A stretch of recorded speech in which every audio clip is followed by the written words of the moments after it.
Mke wangu niambie. Safi. Maana naona tuna mgeni tena. Nani huyu? Huyu ni kaka yangu. Ametoka mkoani. Amekuja kufuatilia mambo yake ya kazi. Tutakaa naye siku 2-3.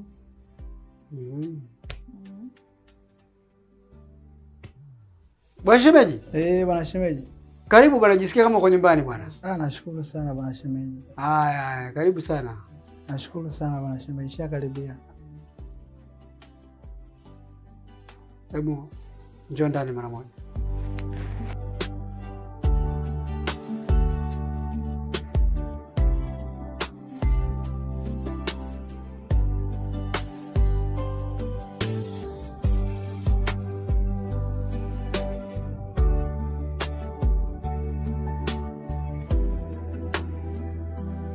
Hivi huyu Ivan anawadha nini? Anajali kweli kuhusu mimi?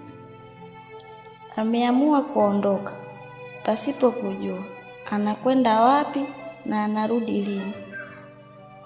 Mbaya zaidi, hajaniachia chochote nyumbani. Sijui nitaishije. Mungu wangu, tupambanie. Simama kwenye ndoa yangu na kuomba msimamie mume wangu. Crazy of love, tunatesana kwa sababu ya love. Crazy of love, kila mmoja